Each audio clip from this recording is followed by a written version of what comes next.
So the new job market numbers came out. And let me tell you something, a lot of us are not that surprised. It looks like there was a major revision that happened within the month of May and June. They overestimated 200,000 jobs. Now, most of us are not surprised at all. They keep on saying that job growth is looking good, but all over social media, your family, your friends, everyone's getting fired and laid off. All we're seeing is videos of people getting fired from UPS, people getting fired from Amazon, people getting fired from Microsoft. But continually, all we're seeing in the news is the strong job growth. Well, guys, in the month of July, it was by far the lowest that people had expected. 73,000 jobs were created. Wall Street was expecting nearly 115,000 jobs. That's not the case. A lot of us are shocked. The market is shocked. But let's be very honest. Most of us really knew this is exactly what was happening in the market. So let's talk about the key points that came from this job report because this affects you in so many ways, whether in your household or as an investor. So let's talk about the first key point I want to discuss with you, which is the adding of the 73,000 jobs, how this affects you. Now, for families, this is not good. For someone right now that's in the sideline trying to get a job, now you're recognizing how difficult it is. And now you're understanding so many people who said the job market right now is extremely cooked. People are applying, there's phantom jobs out there, people constantly going through rounds and rounds and rounds of interviews and getting no job. So this really is not a surprise. This validates that the job market is not doing too well. And for you and I, the investors, this is really not a good look at all. If people don't have jobs, that means they have no money to spend. You see, because if people are not working, no one is buying, and these companies that you're holding in your portfolio is gaining no growth at all. So this is really a red flag for what's going to happen eventually in the market. There's going to be a huge correction, and you're going to see some changes happen in your portfolio. It will start going down, but what I really need you to do is hang tight, be patient, continue investing, dollar cost averaging, because this in the end will get better. Now, the second key point I want to talk about, and this is the big news that really came out of this, wasn't the fact that the job numbers were so low, it was the revision. But now Trump came around and fired the head person that's in charge of the job reports. This right here now, to me, makes the situation worse. You see, this firm is supposed to be partisan.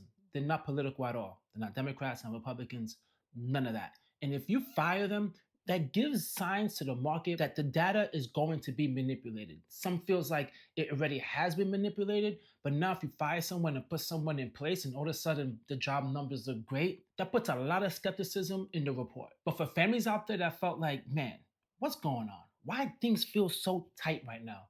Well, now you know why. And this wasn't happening just in 1 month. This was happening in the past few months. And if you're an investor, the market doesn't like surprises.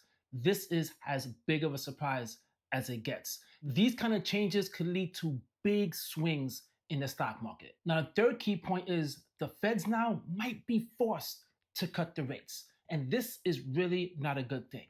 I understand that Trump has been pushing and pushing for the rates to get cut, but you want to cut rates when the economy is booming, when you want to go through an expansion.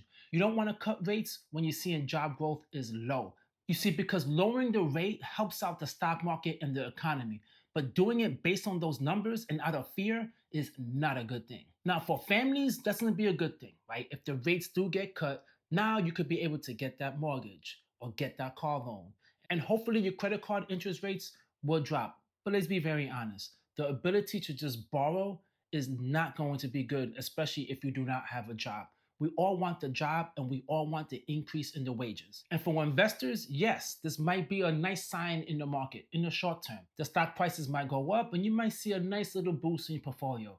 But let's be very honest, this is not a long-term fix. As long as the job growth is slow and down, it's going to affect you in so many ways. And let's not be fooled. This can also mean that a recession is on its way. Now, the fourth key point that I really want you to pay attention to is people are going to start spending less. Even though they have been doing it already, but now is a clear sign that if you lose your job, getting another job will be extremely difficult. So the right thing for people to do now is to bump up their emergency fund.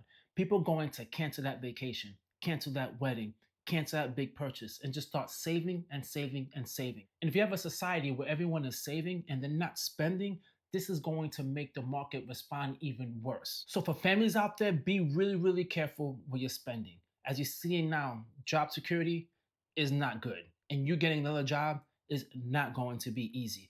You really need to be careful with your finances and spend wisely. And I highly recommend you try to save more just in case. And if you're an investor right now, if you're investing in any of the retail markets or hospitality market, it's not a good time to stay invested in those stocks. You are going to take a big hit. We're already seeing a big meltdown in Vegas when no one is going to Vegas anymore because all that discretionary income is not around. And the fifth key point is this: the whole story about the strong economy and how we're doing so great.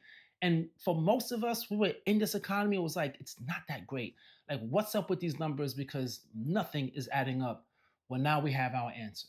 Now we see exactly what's going on in the market. And let me tell you, it's a bit scary. It's a bit worrisome, but that's okay.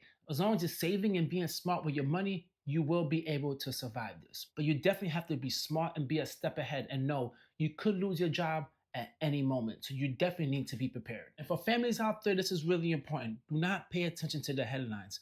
Pay attention to your economics. Pay attention to your income, your cash flow. That dictates exactly the things that you do. If you have job security, if you're a nurse or whatnot, then you should be okay. But if you're someone that's not in that industry, you're in retail, hospitality, look to see exactly what's happening in your household. Do not pay attention to all that fear mongering that's about to happen all over social media. And for investors, this is a good time to be really, really careful with your money. No risky bets right now. Let's keep it nice and conservative. S&P 500, index funds, low cost. That's it. Continue dollar cost averaging. We've been through this before. Biden had the same situation when he was a president, where they did a very large revision. And then we rebounded back, and now it's happening again. But dollar cost averaging will allow you to buy all those stocks at a cheap price. So you definitely want to stay invested, even though the market will be going through a lot of turbulence. So guys, drop a comment down below and let me know. Are you surprised with exactly what happened here? A lot of us weren't. I really wasn't, but I'm not going to lie. That revision was massive. And Trump firing that person scares me quite a bit. But this does not change what we continue to do, which is save, invest, and be smart and diligent in all our financial moves. Guys, take the time, hit the like, leave a comment, and subscribe. Catch you on my next video. Peace.